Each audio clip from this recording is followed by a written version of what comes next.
Hello and welcome to Labour Lens. I am Sharon Ijason. On this week's edition of the program, we'll be discussing the need for training and retraining of workers in every sphere of the sector across the country and the world. We also have news stories for you. We will be right back.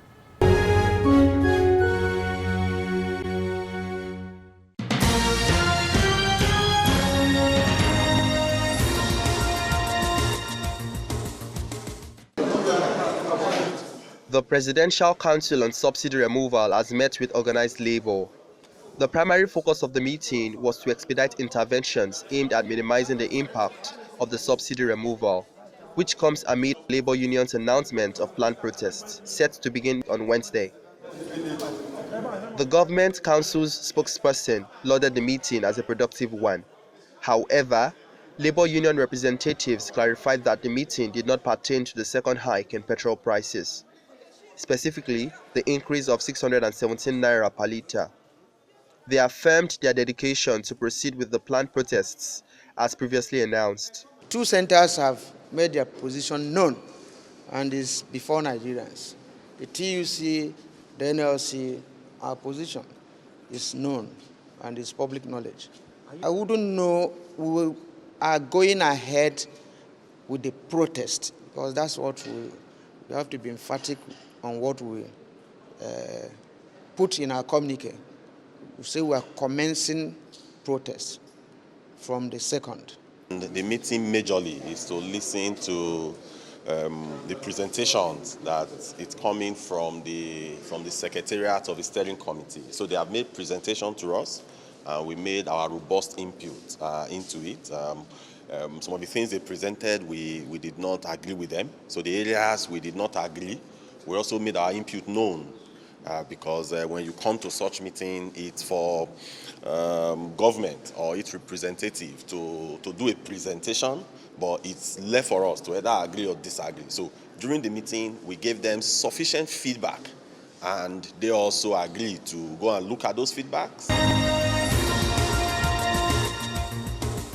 A motion on alleged job racketeering and abuse of the government-owned payment system, the Integrated Personnel Payroll and Information System (IPPIS) across agencies is the reason for this gathering.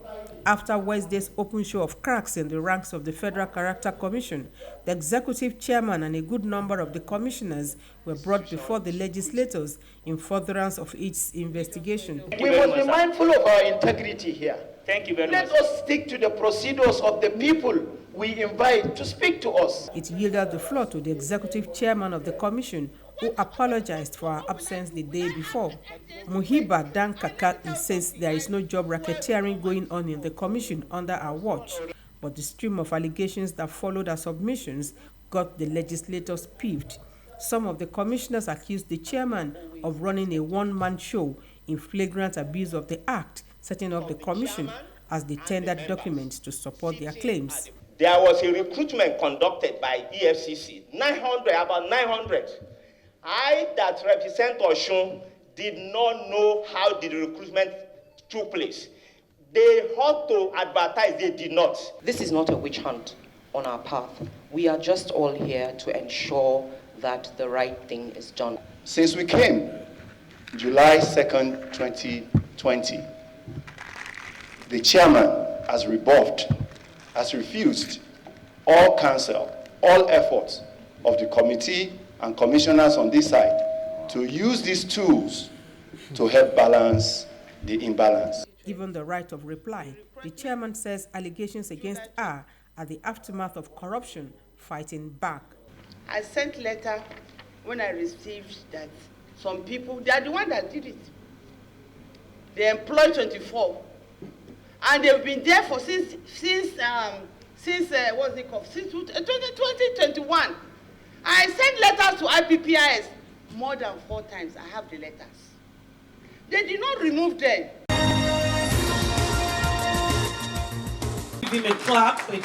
It's the 19th Rain School, organized by the Nigeria Labour Congress LLC, with the theme Building Trade Union Resilience for Emerging Challenges and Opportunities in the World of Work.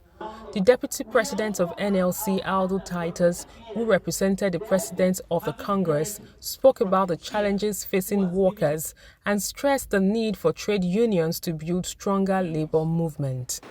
In order to bolster the capacity of the workers at shop floor level, the NLC will do all it can to ensure that grassroots workers' education program, like the state level school, which was established by the NLC in 2005, is maintained and sustained. We are also making effort to revive the trade union education program, like the certificate in labor laws and labor relations, which the NLC ran in collaboration with the university. During the opening ceremony of the Rain School, participants stressed that majority of the challenges facing workers and the masses include rising unemployment rates, insecurity, kidnapping, corruption by government officials, high inflation, among others. For us in Labour, we prioritize sharpening the skill of our principals and our leaders, especially in the area of collective bargaining. You know, Nigeria is undergoing a lot of economic crisis, and it affects labour movement as a whole. We will soon commence next level of negotiation with government on palliative, on minimum wage, and issue of how to provide alternate energy supply to cushion the effect of removal of oil subsidy. So the seminar and the training cannot come at a better than now, so that our people will be well groomed in the act of negotiation, and they will be prepared to face the challenges of the future. Things that the NLC and the labor movement at large should equip young workers with enough organizing knowledge and recruiting knowledge to organize and campaign to other young workers. I mean, an older person cannot go to young workers and try to organize them. We understand what young people want, what young people expect, and we are the ones in the best position to, talk to and communicate with other young people through digitalization, social events, and other things that would interest young people. Challenges. If you look at private sector, they are also affected with increasing deindustrialization. Companies are closing down. Look at major industrial hubs like Kano, Lagos. The industries are closing down.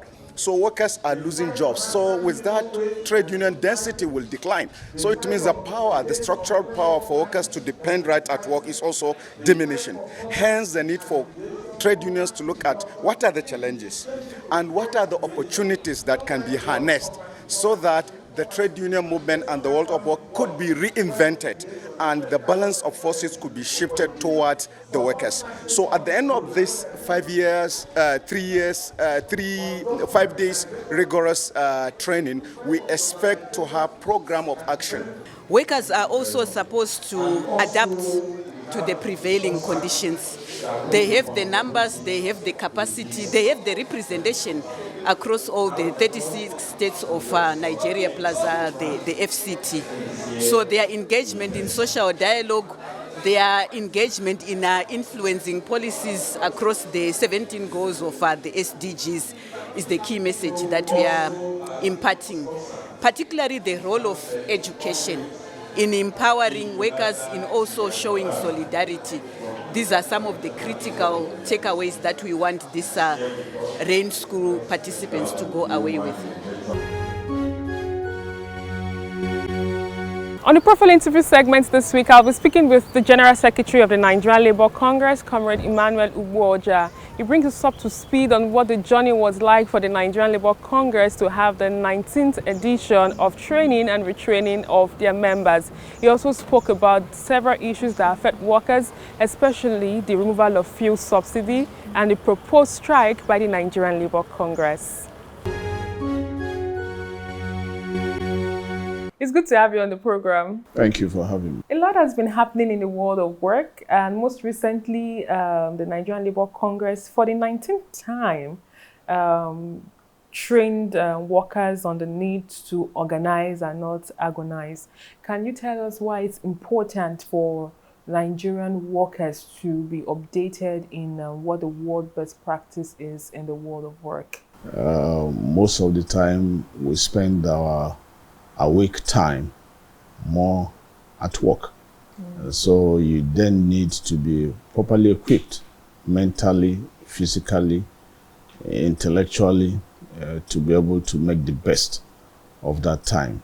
And in an increasingly globalized world where people know what is happening across board, across the continents, you then have to be at your best, knowing that whatever attitude, whatever capacity you bring to work, at the press of a button, is being viewed by people across the globe.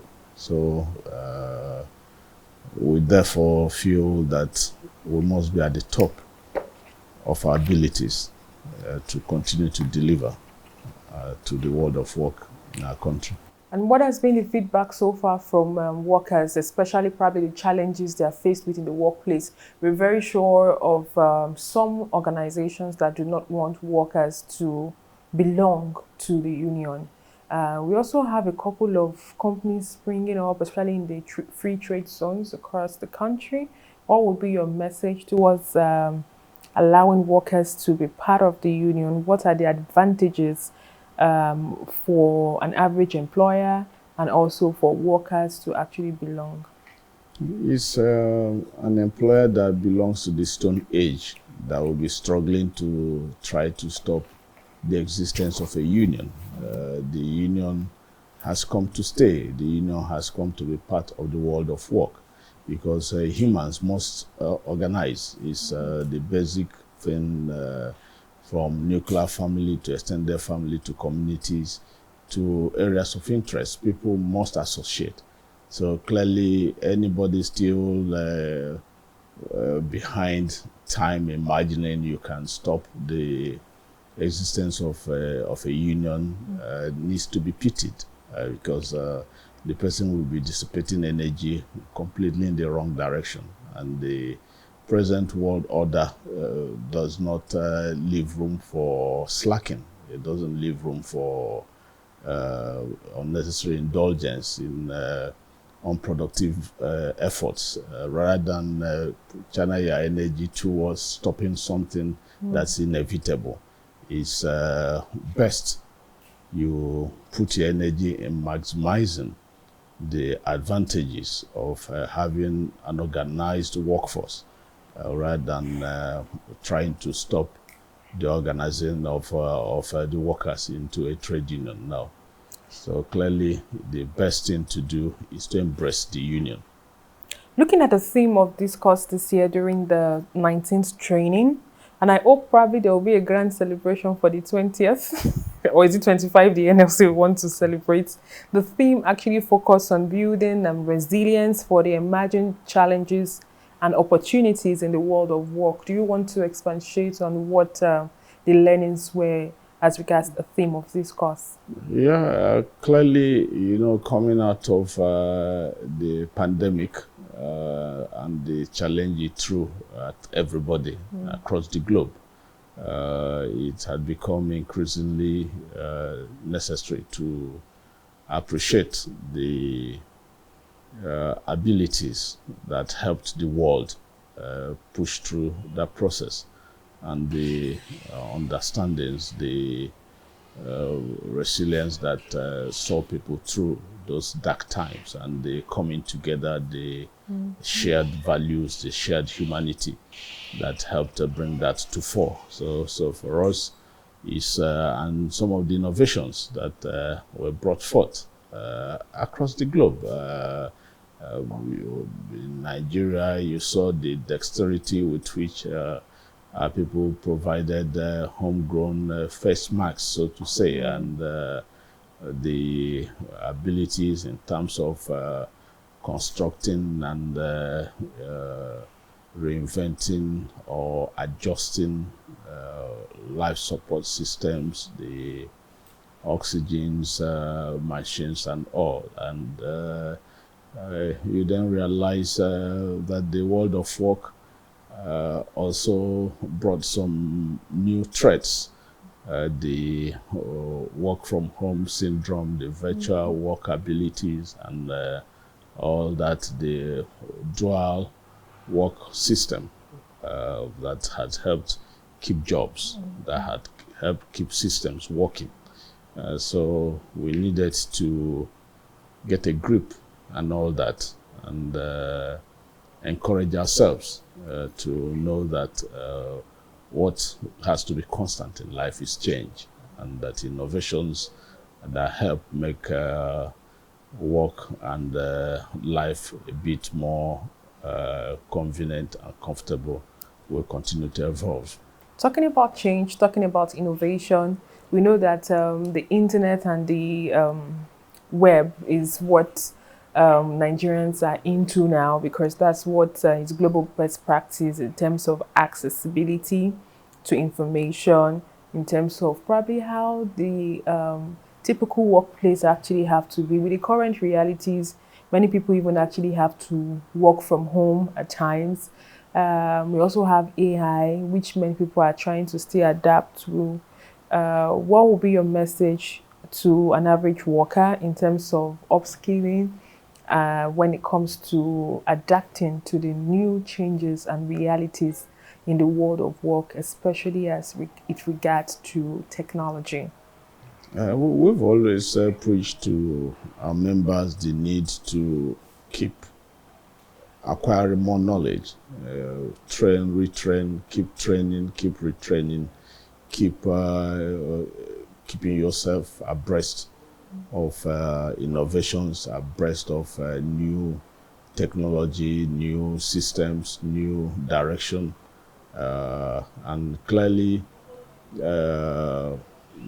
AI has brought a new dimension to the world of work, where humans are now sharing work with all manner of equipments and facilities, and balancing the act. So clearly for us, we're aware some jobs are going. While some jobs are going, some fresh ones, new ones, never heard of ones are coming up. You can't get it more dramatic than in the era of office management, from the Olympia typewriter to the bulk desktop to your regular desktop to laptops to now tiny palms that are all being put to use. So clearly you're having that all over in the hospitality industry, in the communication industry, even in the transportation industry. Haulage, logistics is all taking a different shape, a new dimension. So we keep encouraging workers to be flexible in terms of ability to acquire knowledge, and so nobody gets fixated with one line of skill and ability, but put your brain to work, make yourself available to apply some basic knowledge and ability you have in the direction of a new mode of work or process. Very quickly, during the training, which I was actually part of, unemployment rate, insecurity, kidnapping, corruption seems to be some of the challenges that an average Nigerian worker is faced with. What more needs to be done by relevant stakeholders to ensure that this is probably reduced to barest minimum? What role can the workers play towards a better country? If not for the worker, if not for the workers' resilience and commitment, I doubt if we'll have a country today, because it's the worker that has gone through the pressure of insecurity to still deliver health services at far-flung community health facilities.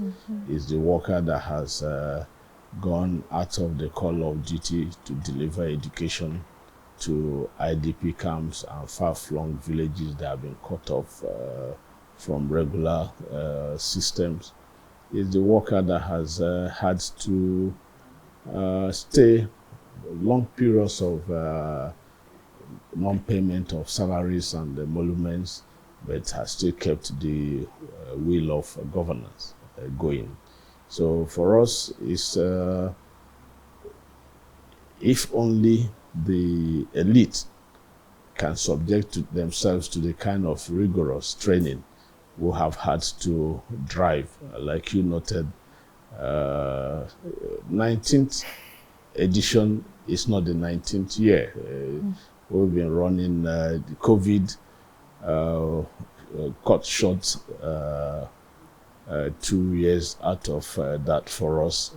If not, we would have been talking about 22 years of commitment to this process. For the worker, we are constant, we are available, we are committed to the community, we are committed to humanity, we are committed to global development.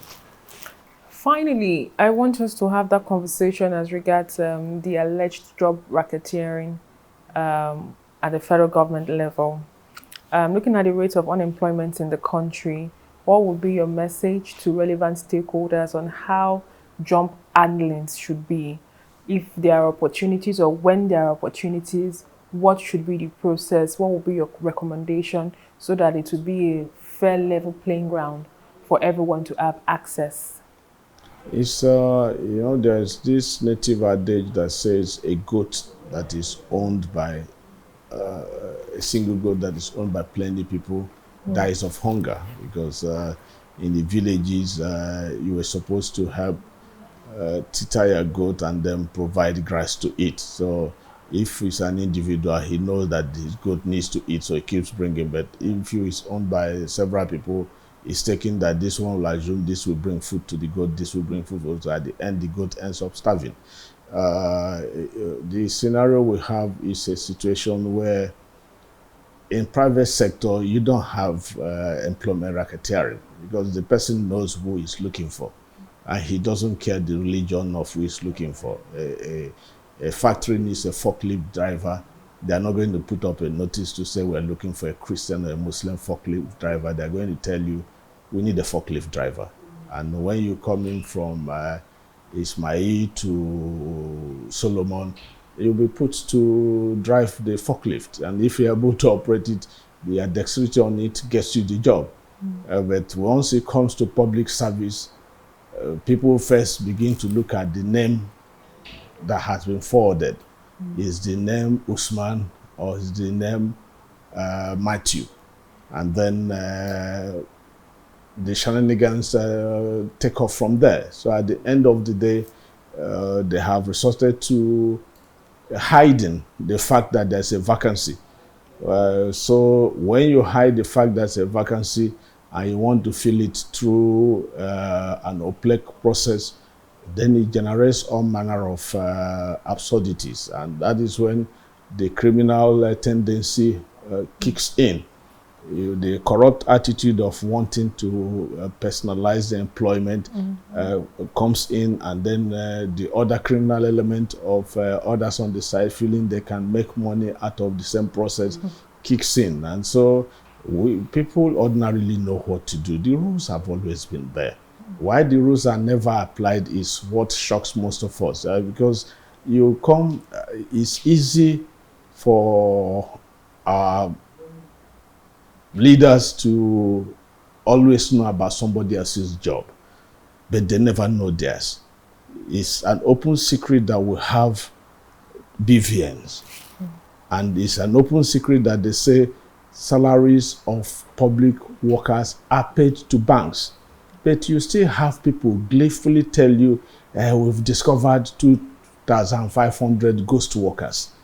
What is ghost about someone that has a BVN? Because if the BVN is identification for known human beings, and you have paid money to 2,500 known human beings, what makes them ghost? Because when they bandy such figures and make heavyweight of it politically, nobody, not a single person, gets prosecuted. Not a single person accounts. Not a single person returns money. But they'll tell you we have uncovered 15,000 ghost workers in a system that monies are supposed to be paid, wages are supposed to be paid through the banks. And the banks have told us that no account operates except you have a BVN. So, it's here that leaders make pronouncements that can only come from beer parlors because they don't think them through. If they think them through, they will make such pronouncements to people. So it's easy to stem the tide of employment racketeering if the leadership so desires. But because it helps them cover their own inner weaknesses of nepotism, then they're unable to drive that process, because an open employment process puts paid to whatever racketeering that would have gone on in terms of buying of employment slots. But because they will still prefer to have employment slots hidden and filled by them at their whims and caprices, they will continue to have the ones that are commercial inclined, making money out of such evil transactions also. So the simple thing is to get back to the process, the legitimate process of recruitment, which is transparent and open. You advertise if there are vacancies, everybody applies, and then the best get taken. It's the right way to go. Thank you very much for your time. Thank you for having me. And that's all we can take on today's edition of the program. Join us next week for a fresh edition of the show. I am Sharon Ijason. Thanks for watching, and remember that labor creates wealth.